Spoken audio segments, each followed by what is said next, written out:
porque vamos prosseguir com uma parte que obviamente faz, diria, um dos grandes pontos destes nossos encontros. Estou a falar da entrega do Prémio Rui Osório de Castro Milênio BCP. Para já vou chamar ao púlpito a vencedora da 9ª edição, que vai fazer a apresentação do desenvolvimento do seu projeto. Ana Amaral, por favor, um aplauso para ela. Obrigada, Ana. Olá, bom dia. Eu vou tentar não aborrecer muito. Portanto, eu vou aqui apresentar o trabalho que temos feito mais ou menos no último ano e meio, em parte graças ao apoio da Fundação Rui Osório de Castro, e que se denomina então Atravessar a Matriz e Inovar no Tratamento de Tumores Sólidos Pediátricos com Células CAR-T. E isto é uma pequena introdução ao tipo de tumores com que nós trabalhamos. Nós trabalhamos maioritariamente com sarcomas pediátricos. Os sarcomas são uma parte um bocadinho esquecida da oncologia e, portanto, eu criei aqui esta analogia que espero que nos ajude um bocadinho a perceber o conceito do que nós fazemos. Portanto, se nós analisarmos as neoplasias ou os cancros como fruta, então, temos bananas, maçãs, peras e uvas, os sarcomas seriam as maçãs. E dentro das maçãs temos vários tipos de maçãs, mais de 100 tipos de maçãs, cada um deles com características distintas e alguns ainda continuamos a descobrir no dia-a-dia novos sarcomas. Alguns têm o chamado cariótipo ou um DNA complexo e são mais comuns em crianças, como é o caso do osteosarcoma, e outros têm um cariótipo um bocadinho mais simples, mas não deixam de ser complexos do ponto de vista clínico, que é então o caso com que nós trabalhamos, que seria, por exemplo, uma maçã Pink Lady, que é o tumor desmoplásico de células pequenas e redondas. Portanto, tem este nome assim um bocadinho complicado. E o que é este tumor desmoplásico? É um sarcoma de tecidos moles. É bastante raro, mas ocorre principalmente em adolescentes e em adultos jovens na zona abdominal. Portanto, é um tipo de sarcoma que, infelizmente, tem uma taxa de sobrevivência muito baixa e tem uma má resposta às terapias que temos disponíveis, por algumas das razões que eu vou mostrar a seguir. Portanto, aqui isto parece complexo, mas não é, e eu vou explicar porquê. Portanto, isto é a morfologia de um tumor típico, tumor desmoplásico de células pequenas e redondas. E, portanto, as células tumorais em si seria o que está no quadrado vermelho, são estas bolinhas azuis escuras, que é de facto a parte má, a parte maligna. O que é que acontece com este tipo de cancro e com outros, infelizmente? Eles vão crescendo em pequenos ninhos dentro desta parte rosa, que está ali um exemplo dentro do quadradinho preto, que é a chamada matriz desmoplásica. E isto funciona como um muro.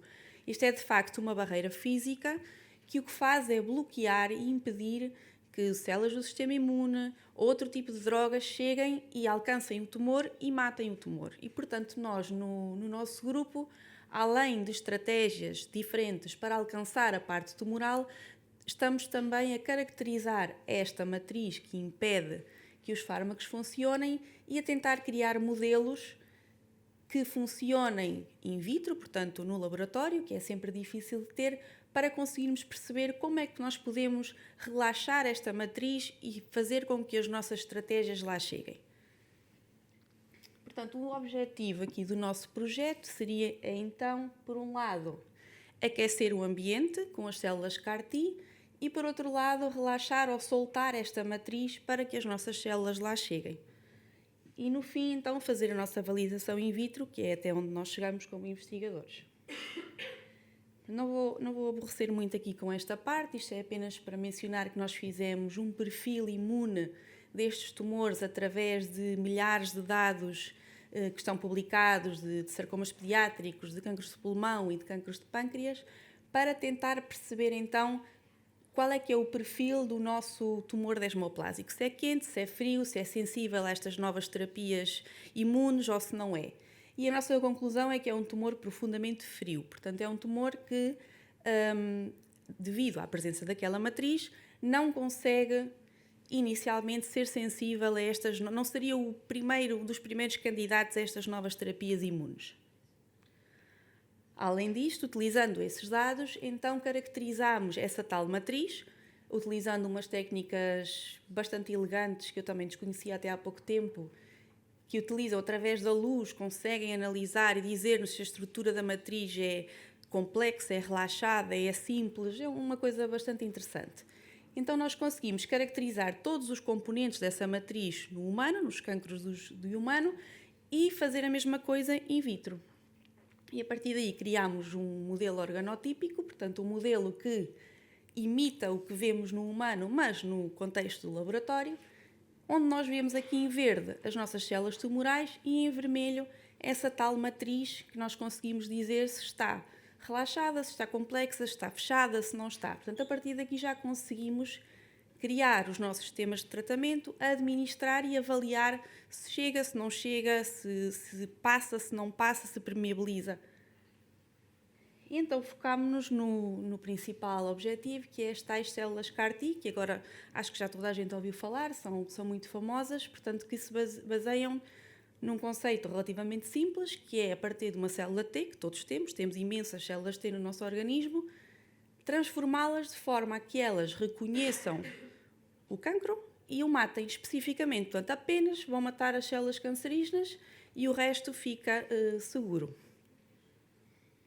Ora, como é que nós conseguimos fazer isso? Então, nós conseguimos fazer isso neste sistema complexo, que vai aqui de 1 ao 5, em que retiramos do paciente sangue, isolamos as células T, em laboratório criamos as nossas CAR-T, portanto, introduzimos uma modificação genética que faz com que a célula seja capaz de reconhecer apenas a célula tumoral do paciente, expandimos e voltamos a reintroduzir no paciente. E aí temos o nosso efeito. Isto é realmente uma ferramenta muito potente e tem-se vindo a demonstrar que é bastante eficaz, especialmente em tumores hematológicos. Como é que ele funciona? Portanto, ele reconhece especificamente ali aquele quadradinho verde que nós vemos ali da célula tumoral, apenas, e ativa todo um sistema de morte, que não vale a pena agora estarmos aqui a explicar, que faz com que a célula tumoral não só morra, mas liberte fatores que façam com que as outras células T que estão à volta também vão continuar a atacar o tumor. Portanto, não é só ela, mas também quem está com ela acaba por atuar sobre as células tumorais. E isto é então uma estrutura básica ou simples das células CAR-T. Portanto, isto é tudo feito através de sistemas de DNA, em que nós clonamos tudo isto. Temos a parte que está fora da célula, temos um adaptador e a parte que está dentro, que é a que a ativa. Isto é só para nos mostrar. Começámos ali com aquele que diz First Generation, o primeiro, e entretanto fomos evoluindo ainda mais do que a quinta geração, portanto cada vez há mais e mais investigação neste campo e conseguimos colocar em estruturas tão pequeninas muitos fatores que o que fazem é aumentar a potência destas células. Portanto, elas são cada vez mais e mais ativas, especialmente nos últimos 10 anos, contra as nossas células tumorais. Como sabem, isto realmente foi uma revolução a nível, especialmente das leucemias, e já conseguiram tratamentos a longo prazo, até 10 anos, de meninos que não tiveram recaídas, e continua a ser, isto é apenas uma demonstração da evolução dos tratamentos que se têm feito com células CAR-T. Também aqui a família Batazu tem tido um papel bastante importante, eles têm feito têm promovido bastante este tema das CAR-T, a introdução das CAR-T nas terapias pediátricas. E pronto, este foi um modelo que nós criámos aqui estes quadradinhos abaixo, é mais ou menos o CAR-T que nós desenhamos. O nosso CAR-T, além de tudo, tem uma cor vermelha, para ser fácil de identificar. Em laboratório criámos um alvo, portanto nós descobrimos que conseguimos que as nossas células tumorais expressem um alvo que só expressam as células tumorais, em princípio, e esse é o nosso objetivo. Portanto, o nosso objetivo é que as nossas CAR-T reconheçam este tal alvo, que é a nucleolina, que só está presente no nosso modelo, e matem essas células sem matar as células que não são tumorais. Como é que nós temos a certeza que o nosso alvo é seguro? Nós utilizamos aqui sangue de dadores normais, fazemos citometria e conseguimos distinguir as diferentes populações do sangue e conseguimos avaliar se elas expressam ou não expressam o nosso alvo. E até ver, aquilo que nós vemos é que o nosso alvo é bastante seguro, sendo que nenhuma das células de sangue dos nossos dadores expressa aquilo que nós queremos atacar, apenas só o nosso tumor. Fazemos este processo, portanto, do dia 1 ao dia 9, crescemos, portanto, criamos as nossas CAR-T com as nossas construções, expandimos e depois então pomos em contacto com as nossas células tumorais no tal modelo organotípico que nós geramos e conseguimos então criar um sistema em que vemos que elas chegam e matam. Até ver, pelo menos tem funcionado bastante bem, in vitro, claro. Pronto, finalmente, só dizer então que este projeto permitiu-nos já conseguir uma bolsa de doutoramento da FCT, aqui da colega Anastácia. Nós pudemos também disseminar o nosso trabalho em vários congressos, tanto nacionais como internacionais. E agora, nos últimos minutinhos, só apresentar um projeto que criámos dentro do nosso grupo, que se chama ABC Scientists, em que o que fazemos é, portanto, levar às escolas, já fomos a cerca de 6 escolas e chegámos mais ou menos a 500 meninos e meninas, desde a primeira classe até ao 6º ano, e todos juntos criámos atividades diferentes, umas focadas, por exemplo, nas propriedades da luz, em que usamos lasers para arrebentar balões, outras focadas na extração de ADN de bananas, ou de maçãs, ou de morangos, com um produto de lavar a louça e com vinagre.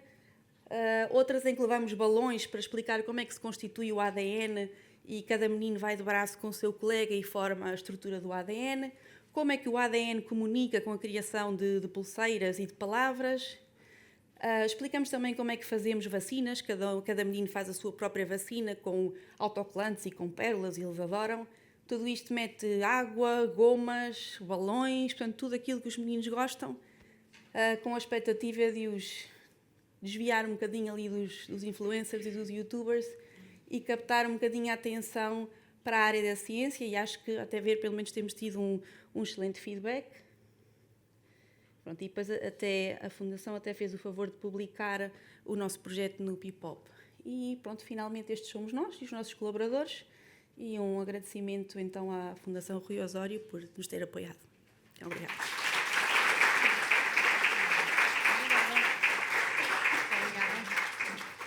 Muito obrigada, Ana Amaral, e muitos parabéns por este projeto.